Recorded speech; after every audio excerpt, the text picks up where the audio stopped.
convened in open session. Make sure that we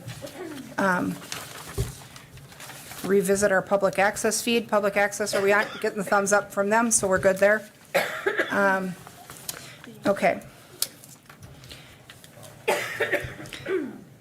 The above matter, having come before the Public Health and Safety Committee of the Common Council of the City of Wausau on the 27th day of January 2025, the committee hereby makes the following findings of fact, conclusions of law, and determination. Findings of fact, we find that Anna M. Lopez, doing business as Real Estate Investments, currently owns a rental property at 615 Worley Avenue, hereinafter referred to as property, and owned the property on October 18th, 2024. We find that Anna Lopez entered into a rental agreement with Angel Holstein and Malik Marks, hereinafter known as the tenants, on 12/22 of 2023.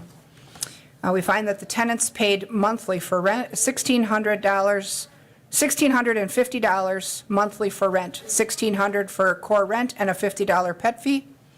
Utilities were not included in the monthly rent. At all times since that date, the tenants have occupied the property. We find that on October 18th, 2024, the City of Wausau Inspection and Zoning Division inspected the property and posted 2 notices of declaration of unfit for human occupancy notices, as the structure was unfit for human occupancy since there was no hot water provided, and ordered the occupants to vacate the structure immediately.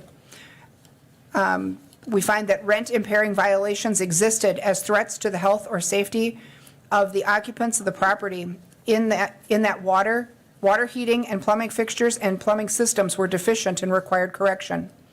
We find that a code violation notice also dated on October 18th was mailed to the owner requiring compliance by October 18th, 2024, as the structure was unfit for human occupancy, since there was no hot water provided, and ordered the occupants to vacate the structure until hot water was restored, and that all work had been completed and a reinspection had been made by that office. We find that a follow-up inspection was performed on November 1st, 2024 by Inspector Evan Garsky with the Inspection and Zoning Division for the City of Wausau, revealed that the front of 2 postings on the structure had been removed against the order of the inspector. We find that on November 4th, 2024, a replacement notice was affixed to the structure upon reinspection. On November 5th, 2024, a follow-up notice was mailed to the owner requiring compliance by November 12th, 2024, noting after each violation that it may be a rent abatable item. We find that on November 13th, 2024, the property was re-inspected at 2 p.m., and the inspector verified there was no hot water. We find that the inspector advised the tenant that a citation would be issued to the owner and that the tenant was eligible for rent abatement, gave him a form and a due date of December 13th, 2024 to submit the form with a $25 fee. We find that on November 13th, 2024 at 2:09 p.m., a person from River Valley Plumbing called inspections to let them know the hot water heater was installed and hot water should be available in approximately 2 hours. That on November 14th, 2024, the tenant verified hot water was available in the property. We find that the tenants intermittently vacated the property from October 18th to November 14th, 2024, a total of 26 days. The tenant, Malik Marks, completed the form and submitted the $25 fee to the city clerk on November 14th, 2024. That on January 6, 2025, the city clerk issued a notice of hearing for rent abatement to the owner and the tenants, scheduled for January 27th, 2025, before this committee. That on January 27th, 2025, a hearing was held before the Public Health and Safety Committee at the City of Wausau City Hall, located at 407 Grant Street in Wausau, pursuant to Wausau Municipal Code, Chapter 16.04.037, for the purpose of hearing the above referenced matter. City Attorney Ann Jacobson advising the committee, the owner, Real Estate Investments, appearing by Anna M. Lopez, and Inspector Evan Garsky appearing on behalf of the Inspection and Zoning Division, represented by Assistant City Attorney Dan McGrath. We find that on January 27, 2025, the Public Health and Safety Committee deliberated in closed session pursuant to Wisconsin Statutes 19.85, paragraph 1, sub A, with regard to the allegations contained in the declaration, notice of declaration, the code violation notice, and the follow-up notice. We find that based upon review, the Public Health and Safety Committee found that on October 18th, 2024, the owner owned the property, that on October 18th, 2024, the tenants leased the property, that on October 18th, 2024, the inspection and the zoning department posted the property unfit for human occupancy and ordered occupants to vacate due to a lack of hot water and deficient plumbing systems and fixtures, and sent written notice to the owner of the property in the form of a code violation notice. That the owner failed to comply with the code violation notice of October 18th, 2024 by October 18th, 2024, the original due date. The owner failed to comply with the follow-up notice of November 5th, 2024, requiring compliance by November 12th, 2024. The follow-up notice specifically stated that uncorrected violations may be eligible for abatement. The tenants occupied the premises from 12/22 of 2023 to present, that the monthly rent pursuant to the lease is $1,600 plus a $50 pet fee for a total of $1,650 a month. In considering the nature, extent, and seriousness of the particular condition, the total number of rent-impairing violations at issue, the length of time the conditions existed, and the extent to which the conditions deprived the tenants of full use of the rented premises, the committee hereby awards 75% of the monthly rent, or $1,058.88 pursuant to Wausau Municipal Code. We enter the following conclusions of law. That this matter is appropriately before the committee pursuant to Wausau Municipal Code, Chapter 16.04.037, rent abatement, that the owner failed to comply with code violation notice dated October 18th, 2024, by October 18th, 2024, the original due date, that the owner failed to comply with the follow-up notice of November 5th, 2024, requiring compliance by November 12th of 2024, the tenants have met their burden of proving reasonable certainty by the greater weight of credible evidence that the landlord failed to correct rent-impairing violations by the due date in an order of the Inspection and Zoning Division pursuant to Wausau Municipal Code, Chapter 16.04.037, Paragraph D, Sub 5, Section C. The committee also finds compelling evidence presented by the landlord showing the tenant presented an alternative and offered to replace the water heater and have a contractor perform the work, and the landlord declined, pressing to continue to seek a way to get the replacement funded fully so it would be free to the landlord. The committee also finds compelling that testimony revealed that the tenants missed work at times due to the condition of no hot water. The committee also finds compelling that ultimately the landlord was able to repair the water heater at a cost of $180 moments before a citation was to be issued by the City of Wausau Inspection and Zoning Department, a repair that continues to function presently. Our determination is that the Public Health and Safety Committee hereby orders the rent to be abated retroactive to October 18th, 2024, the date of the initial inspection, through November 13th, 2024, for a total of 26 days in an amount of 75% of the monthly rent for that period, to provide a fair and equitable compensation to the tenants for the diminished value of the rented premises due to the landlord's continued violation of the City of Wausau's building and housing codes. Counsel for the committee is hereby directed to provide a copy of these findings of fact, conclusions of law, and determination to the owner and the city. This hearing result is dated the 27th day of January, 2025. I will sign a copy of that. We'll provide written copies to the clerk, the tenant, and the landlord, and those should be out by the end of the week. With that, the rent abatement hearing is closed. Thank you all for coming. Ms. Lopez, a comment? Yeah. What will happen with the discount that I already gave them? The amount of rent abatement is not negotiable. So their rent is abated in that dollar total. So can I charge them back the discount what I have given them? And the $200, because a total of $350. We don't negotiate the rent between you and the tenant. That tenant has been awarded a 75% refund for the time period in question. And so you're not eligible to renegotiate that rent here on the committee floor. The award is a set amount. So they've been awarded $1,057.88.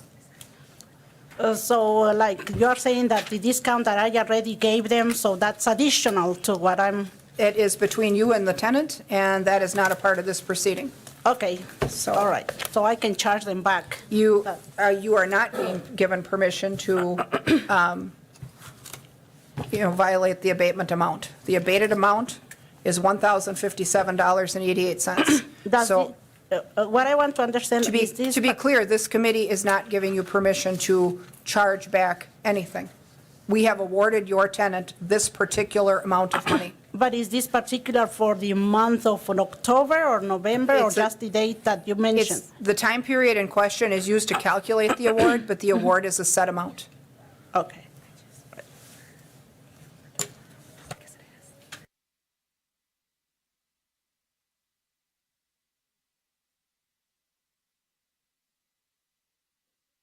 We'll just take a second to organize some documents here, and then we should be set.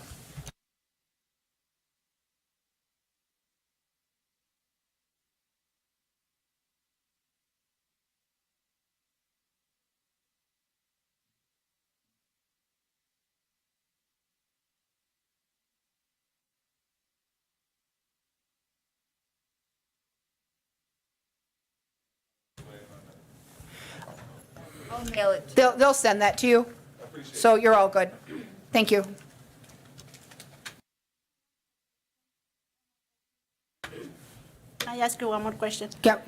Like this amount, this is the first time I've had this situation going on. I've never had any experience before. So this money is this that I have to pay to the city, or? It's been awarded to the tenant. So my understanding is that whether you refund it to the tenant or whether the tenant is allowed to withhold rent in that amount, that amount has to be realized by the tenant. So going forward, the abated obligation to the tenant is that figure that I read. So, Okay, so just for future reference, when next time if this ever happens, because you learn through experiences.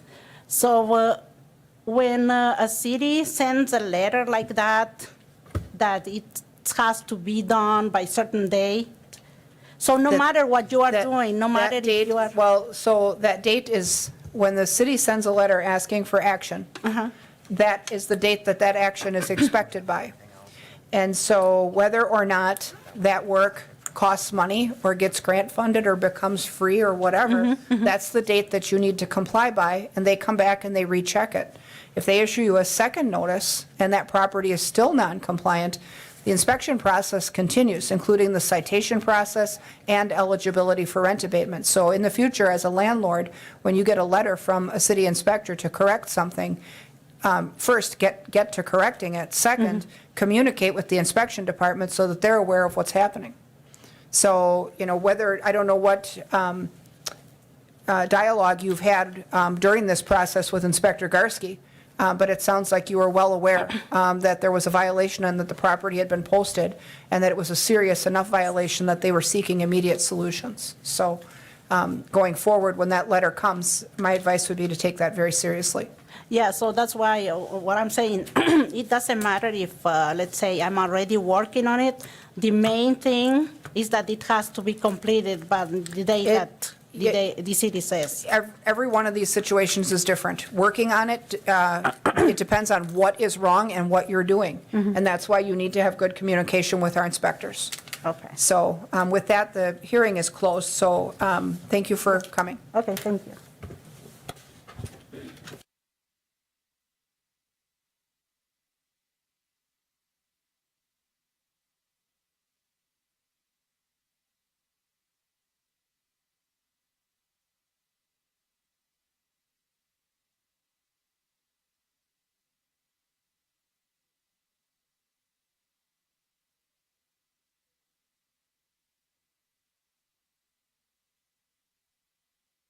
So now getting back to our agenda, to complete the rest of our agenda, I've got to bring that up here.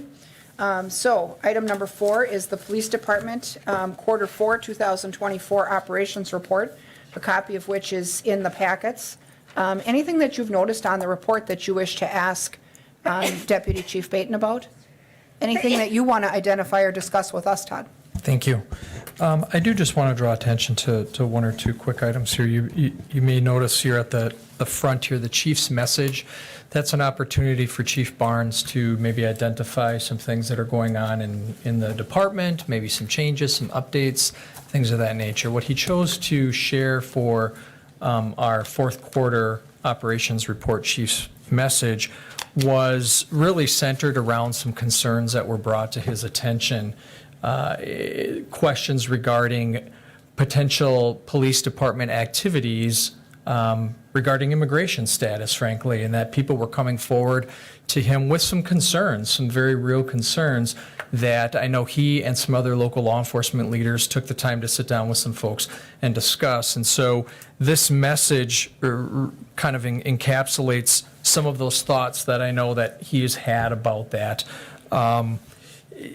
To really, hopefully, allay those concerns that might be coming from different corners. To really reiterate that the police department is not anticipating any changes. We are doing what we've been doing for a long time. We have our sort of our wheelhouse of things that we need to do, our stewardship over our certain activities, and an individual's status here is not going to impact our desire to want to serve and help and do the best that we can. I think he does a nice job outlining in there what some factors or considerations would arise that would maybe cause us to say, well, now in this situation it involves very serious crimes or violent activities and things like that. Some of those things perhaps could become operative. To be honest, I can't think of the last time that we had any interaction looking for help with deporting an individual or that being a question.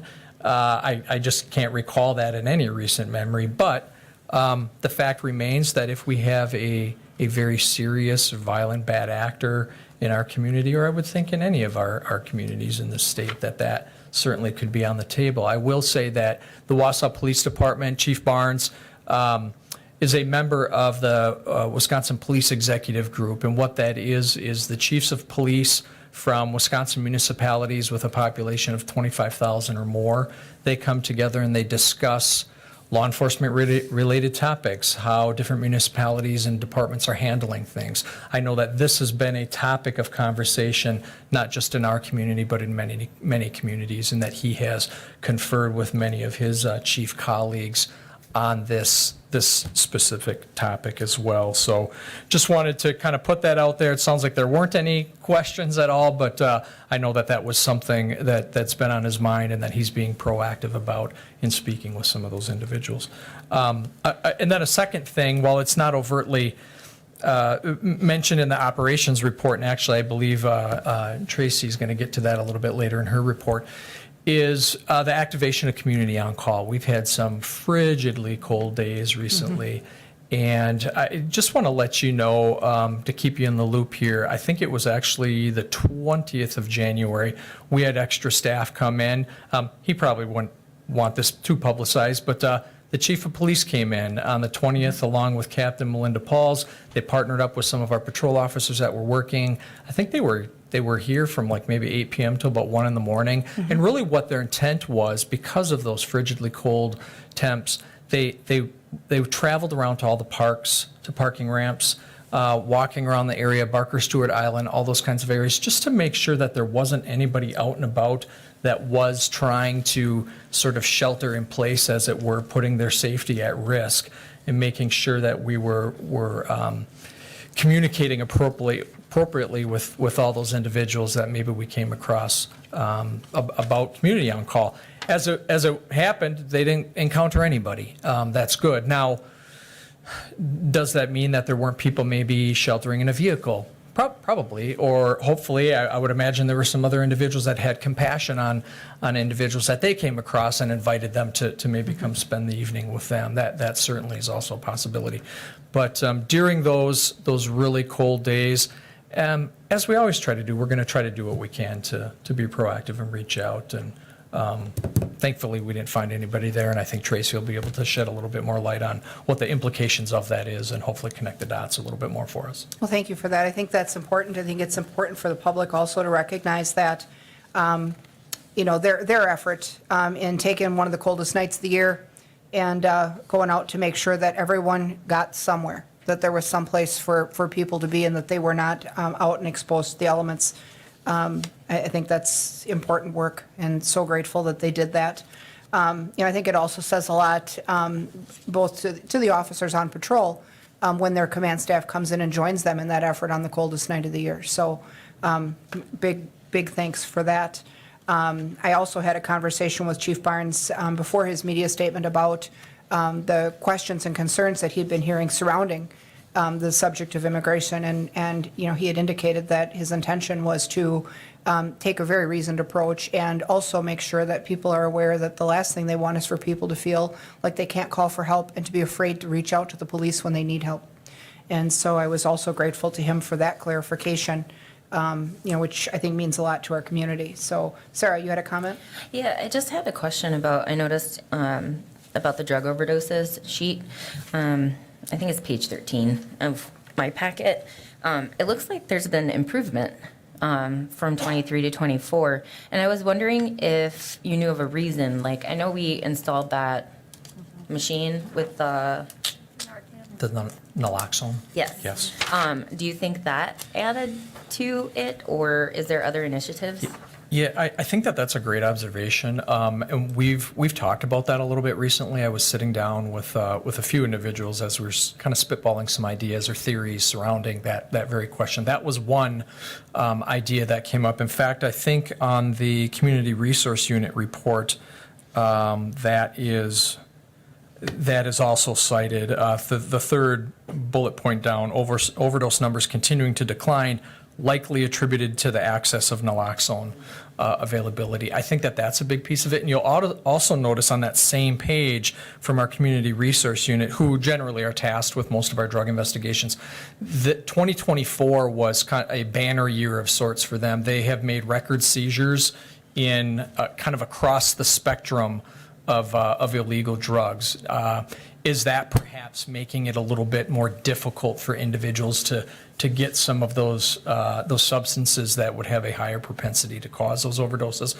Perhaps. So maybe it's a combination of those things. And hopefully it's, more education and more people trying to help others make good decisions and just being safer. That, I guess, also, begs the comment that we can't really understate the value of the Community Resource Unit in working in neighborhoods, because we do have that Joint Drug Task Force that works with the Sheriff's Department that's really looking for the larger end of that supply chain. But neighborhoods really do see and feel the individual houses where things are taking place, and they know it's taking place, and it takes a while for things to happen. But since that unit was created, and it was early in my tenure in the council, I want to say it was maybe 2011, 12-ish, the drug sale culture here was much different. And, I think there was a situation where a lot of that activity would take place in neighborhoods, in broad daylight, because I think people knew that resources were stretched thin, and the likelihood that they would be caught was less. And, I think that, one of our prior council members, Karen Kelbach, first went to the PD with houses in her neighborhood that were impacted to the point where people were ready to move and trying to figure out what the solution looked like. And the police department was able to come up with a solution by creating this neighborhood unit. And I think if we were to add up all of the things in terms of seizures and products that they've taken off of our streets and out of our neighborhoods that didn't get sold, it's a room full of stuff. And, just that, like hyper-local focus is huge for our neighborhoods and for our neighborhood groups. And so can't thank them enough for that, record year. But every other year has been impactful as well. When you see the cumulative total of things that they've taken out of circulation, that's huge for our city. So I'm grateful for that. It is, and I appreciate the feedback and the kind words about that. And I would just offer another plug. They do a wonderful job. I think there's maybe not a misconception, but I think there's perhaps a tendency to think that those investigators assigned to that unit, like it's all about enforcement. And while that's a big piece of what they're doing, trying to keep these substances out of our community, I'm aware that, all of these investigators, they're very involved in trying to help people be successful as well. I know that these investigators at times have have attended graduation from individuals that have completed the drug treatment court. We have one of those investigators that sits on the drug treatment court team. And so there's cheerleaders as well in championing these other individuals that are, when they're making these good decisions and making these positive changes in their life. So yes, there's an enforcement arm to what they do, and then there really is this, hey, we're going to link arms with you and be a resource and do whatever we can to help get you there when you're ready to make those changes. That's good stuff. I mean, making those connections is vital. Carol, go ahead. Just a really quick comment, and it's just echoing what you said and also what Sarah said about, or Alder Watson said about I had noticed too, the decrease in the overdoses, and I was really, really happy to see that.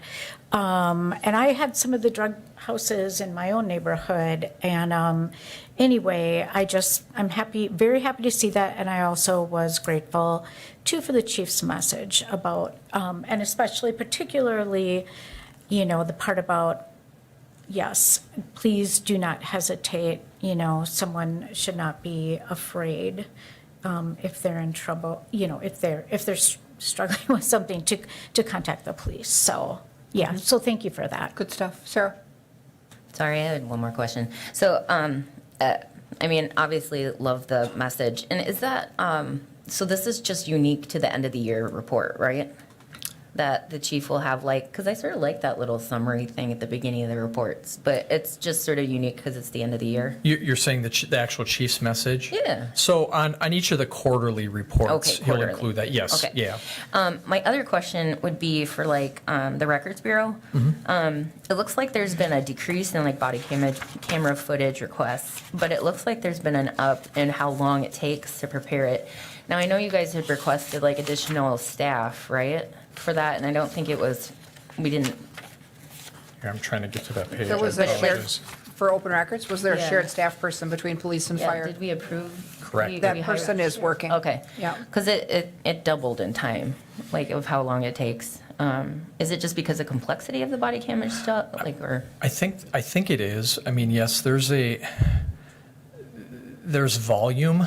If we have a couple of officers, if Officer Alder Lukens and I go to a call, there might be just our body cameras, but in some of these calls that are perhaps a bit high caliber, we may have numerous officers there, and so for one call, we're going to have, 2 cameras that are functioning in each squad. We have the forward-facing camera on the dash. We have one that's in the back seat in the, kind of monitoring that compartment, all the body camera as well. So as far as the redaction, how that, I might not be the best person to answer what the workflow on that is, but I know that it does take quite a bit of time because they need to go through and watch all of that video.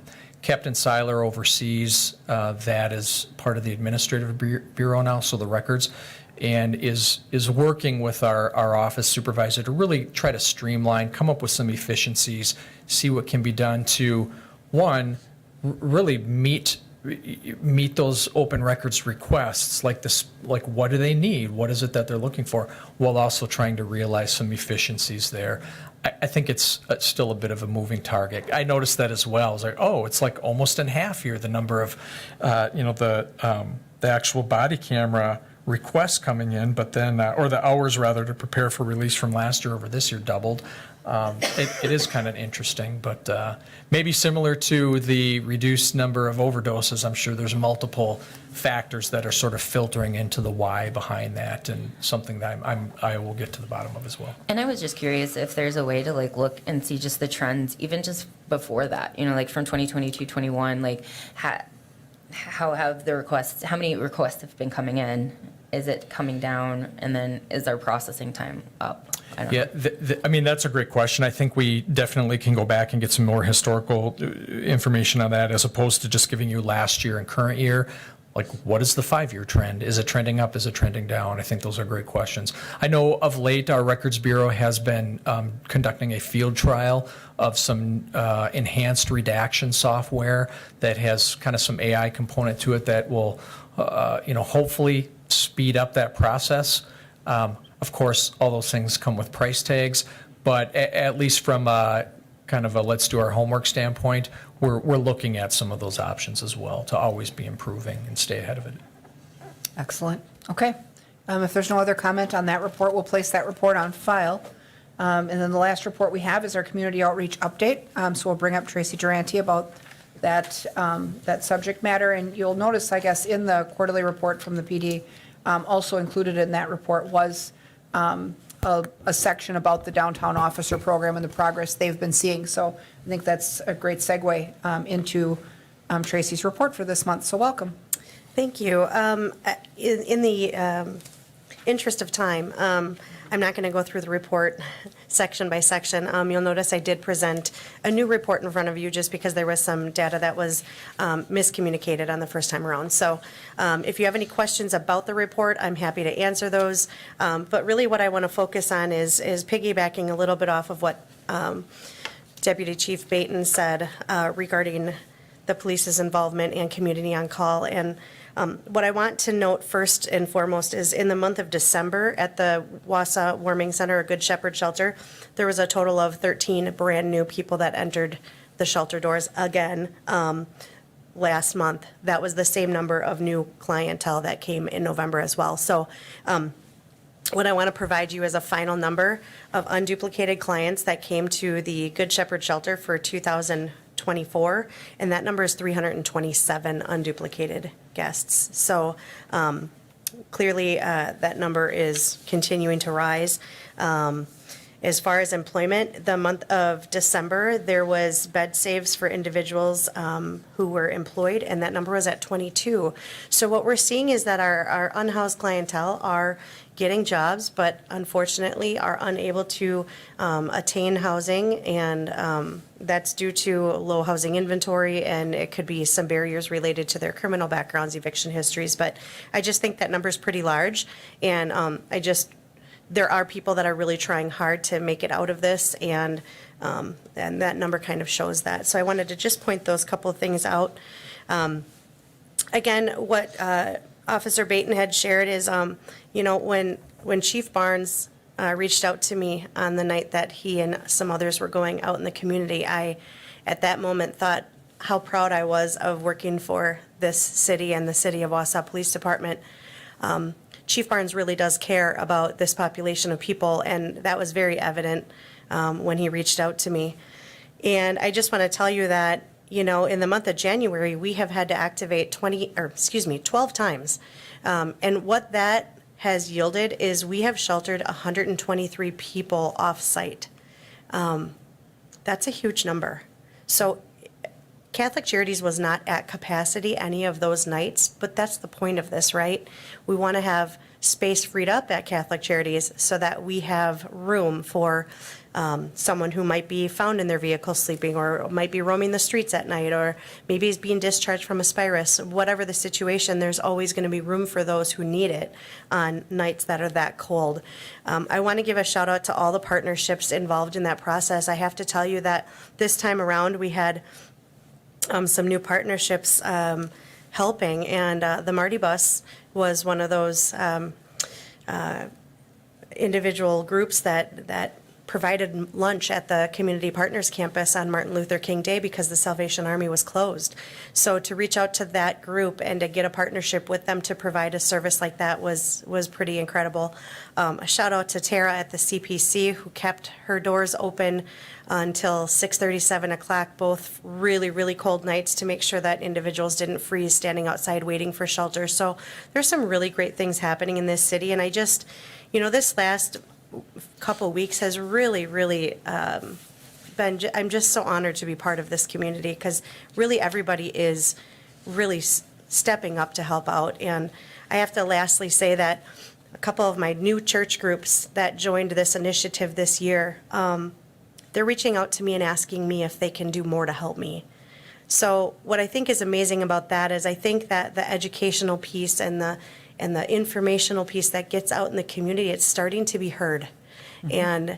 And I really believe that we have a movement that started, and I think that it's got some momentum, and I I really pray that we can keep going in this direction because I really see some really great things happening. This is great. And I think that, what we already knew that we have a very kind and generous community. And so I think when we can get people who want to help connected with people who give the help, and get everyone pushing in the same direction, that's huge. And we can make that impact then together. I do hope that our media partners that view and cover this meeting will pick up your report and pick up on Deputy Chief Baton's report because, sometimes you'll hear comments made out in the community that, the city doesn't care and that we're not doing enough and that, that we should be doing more of this or less of that. And, the fact that they can go out at, midnight on the coldest night of the year and not find anyone and that, everyone found a place and that you were able to free up shelter capacity to that level by having community organizations that don't normally do the work volunteer to help us. And it has really been a cold snap. We've had, when we first piloted this, we didn't know if we would ever have to call them up, maybe once or twice, but this month has been extraordinary. So, I think thank you everyone for that work. It's tremendous. Does anyone have any questions about the efforts or Tracy's report? Go ahead, Sarah. I know we You're want to fine. go, but I just had a quick question. So fine. you talked about 13 people, new people, right? I was trying to find that in the report, but do you know, did they ask, circumstance? I don't know if that's something that you can share So or. typically the intake process with Catholic Charities is, getting basic information, demographics, things like that. They'll ask them about their homelessness.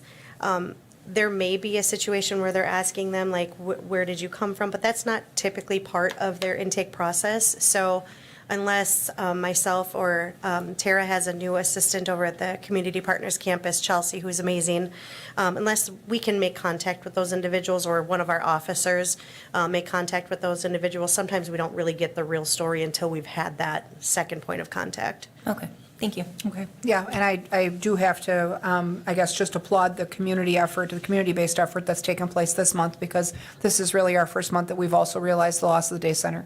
Yes. And so in the coldest month of the year, the timing probably couldn't have been worse, but thankfully, we have been able to find a place for everyone and get everyone inside and out of the elements, and that's the key. So, but I love that you were able to partner with other groups as well and everyone be part of the solution together.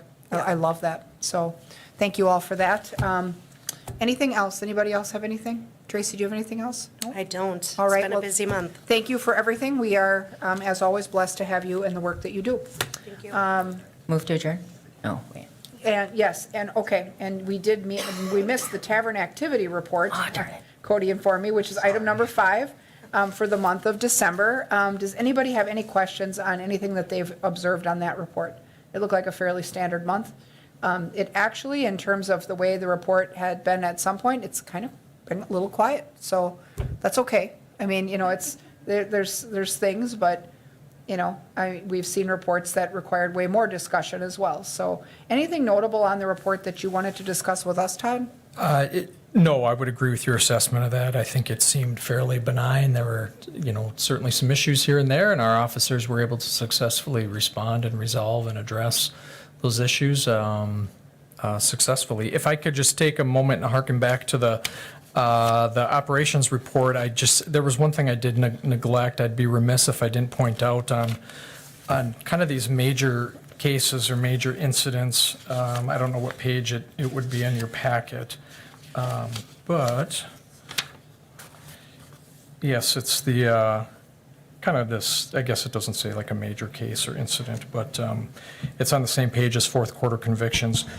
I just wanted to point out that there was a weekend here in December where one shift of our patrol staff responded to 3 consecutive suicides in our city. One is a horrible tragedy for a family, for loved ones, for a community, for those that are working that in the aftermath. When I got the call the second day that there was a second one, and that was somewhat of an anomaly, not without precedent, but I've experienced that before. And then when that third one came in on that third day, and I will just say that this shift of officers, relatively young in tenure, handled handled themselves great, were able to deal with some really, really difficult calls. And certainly our hearts go out to those families, those people that were really struggling with those incidents. But this is just one of those really difficult realities of this job, and I'm grateful that we have the people that we have working on our department to handle those things, and those supervisors that were able to shepherd those staff through that to do a difficult job and get to a resolution or whatever needed to be done to help those families and loved ones move forward in the wake of a really difficult thing. But so yes, things are going really well at the department. We got a great team. We're grateful for that. We work in a great community, but it's not without tragedy here, and we all know that. But I'm just grateful for the efforts of all those that are continuing to work during those really difficult times. It is hard, and I'm really glad that we have the people and the processes in place to help not only the community and families address situations like that, but then to help our officers through that on the backside as well. I know that we've put supports in place, and you guys have put processes in place where people can feel like they can reach out if they need to talk. And so it's both internally and externally, great job with everything that comes your way. And I mean, we don't know from one day to the next what that next call is going to be, but we certainly appreciate everyone's work in responding to them all, regardless of what they are. So with that, that is the last item on our agenda, so I'll take a motion to adjourn. Move to adjourn. Motion by Watson, second by Lukens. Members in favor signify by saying aye. Aye, opposed? Nobody's ever opposed. We'll stand adjourned. Thanks, everyone, and thank you for being flexible with rescheduling this meeting, originally set for the 20th. It was very helpful for us to be able to move the meeting to tonight, so thank you all.